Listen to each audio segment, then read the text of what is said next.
अगर आपको लगता है कि आपके हालात कमजोर हैं, आपका वक्त खराब है, आपका वक्त सही नहीं चल रहा, आपकी जिंदगी में समस्याएं आ रही हैं, तो ये वीडियो पूरा देखना। आपकी जिंदगी बदल देगा, आपकी सोच बदल जाएगी।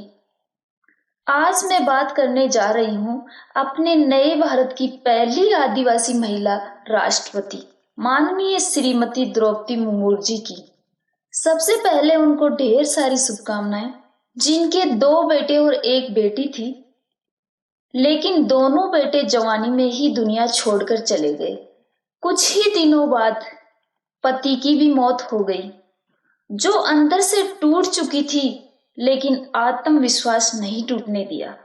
जिन्होंने मेडिटेशन का सहारा लिया और लाइफ में इतने कमाल का बाउंस बैक किया कि वो भारत की प्रथम नागरिक चुनी जा चुकी हैं, भारत के सर्वोच्च पद पर आसीन हो चुकी हैं। उनकी जिंदगी से, उनके जीवन कथा से सीखने को काफी कुछ है। बहुत कुछ हम सीख सकते हैं इनसे। सीखने वाली सबसे पहली बात है, हालातों के सामने कभी कमजोर ना बने, बल्कि उन हालातों को कारण बनाएं ताकि आप जिंदगी में अच्छे रास्ते पर चल पाएं। माननीय श्रीमती द्रौपदी मुर्मू जी, जिनका जन्म 20 जून 1958 उड़ीसा के पिछड़े जिले मुम्मूरभंज के एक गरीब आदिवासी परिवार में हुआ था। उनके पैदा होते ही समस्या उनके स्वागत के लिए तैयार खड़ी थी।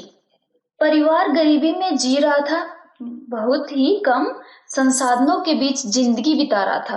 उनके पिताजी एक किसान थे, जिनका नाम बिरंची नारायण था। गरीबी में इन्होंने अपना जीवन बिताया, लेकिन कभी भी अपने मेहनत के सामने नहीं आने दिया। श्रीमती द्रौपदी मुर्मू जी अपने जनपद में शुरुआती शिक्षा प्राप्त की। उसके बाद भुवनेश्वर के रामदेवी महिला महाविद्यालय से ग्रेजुएशन की। पढ़ाई पूरी करने के बाद अपनी बेटी को अच्छी शिक्षा देने के लिए टीचर बन गए और एक टीचर के तौर पर अपने कैरियर की शुरुआत की। जीवन में चुनौतियां इतनी ही काफी नहीं थी और आगे इंतजार कर रही थी। उनकी जिंदगी में चुनौतियों का आना तो अभी बाकी था, समस्याएं अभी खत्म नहीं हुई थी, सब कुछ ठीक सा चल रहा था। इसी बीच 27 अक्टूबर 2009 में सुबह के 7 बजे थे, भुवनेश्वर के पत्थरपदा इलाके में अचानक से हलचल मच गई। एक घर में 25 साल के लड़के की लाश मिली। घर वाले हॉस्पिटल लेके गए कि शायद कोई चमत्कार हो जाए, लेकिन डॉक्टर ने कहा जान जा चुकी है। ये लड़का कोई और नहीं, माननीय श्रीमती द्रौपदी मुर्मू जी का बेटा था, लक्ष्मण मुर्मू जी, जो दोस्तों के साथ गए थे। ऑटो में घर आए, हालत कुछ ठीक नहीं थी, सो गए और सुबह तक उनकी जान चली गई। ये रहस्यमयी मौत जो है, इस पर से पर्दा उठ नहीं पाया। 2009 में ये हुआ। बड़े बेटे के दुख से उभर नहीं पाई थी कि 2013 में 4 साल बाद उनके दूसरे बेटे की रोड एक्सीडेंट में जान चली गई।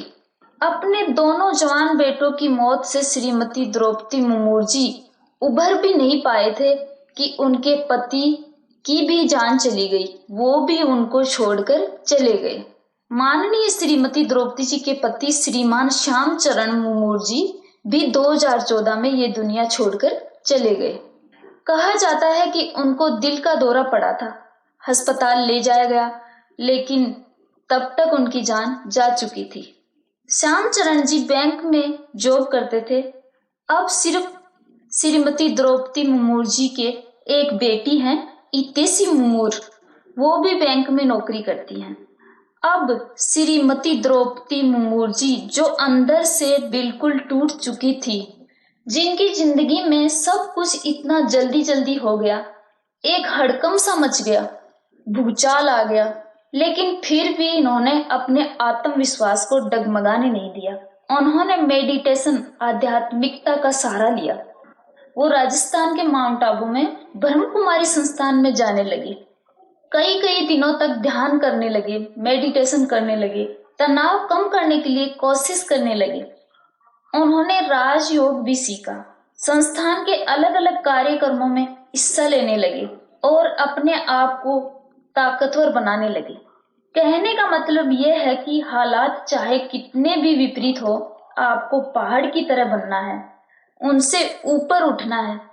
सबसे बड़ी बात जो श्रीमती द्रौपदी जी की लाइफ में हमें सिखाती है, लाइफ में आप ईमानदार रहें, अपने पैशन को फॉलो करें, अपने पैशन को फॉलो करते रहें, सही रास्ते पर चलते रहें, एक ना एक दिन आप अचीव जरूर करते हैं। कहा जाता है कि महिलाओं के लिए पॉलिटिक्स में जाना बड़ा मुश्किल होता है, सफर कांटों से भरा होता है और श्रीमती द्रौपदी मुर्मू जी का यहाँ तक पहुँचना कोई आम बात नहीं।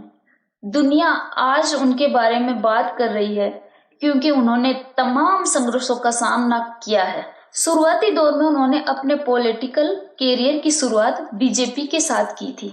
उड़ीसा में बीजेपी से जुड़ने के बाद 1997 में उन्हें भारी जीत मिली और रायरंगपुर पंचायत से उन्होंने पार्षद का पद संभाला।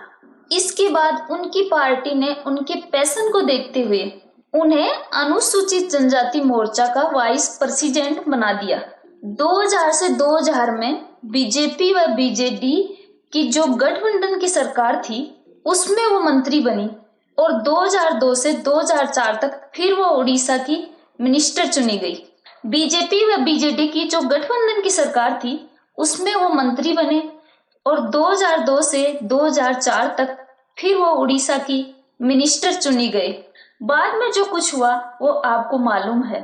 उनकी पर्सनल लाइफ में उथल पुथल मच गई, हड़कंप मच गई और उन्होंने मेडिटेशन का सहारा लिया, अपने आप को मेडिटेट किया और कमबैक की कहानी लिख रहे थे, एक नए जीवन की शुरुआत कर चुके थे। इन सब के बीच उन्हें 2015 से 2021 तक झारखंड का राज्यपाल चुन लिया गया और 2022 में अब वो भारत की पहली आदिवासी महिला राष्ट्रपति चुनी जा चुकी हैं।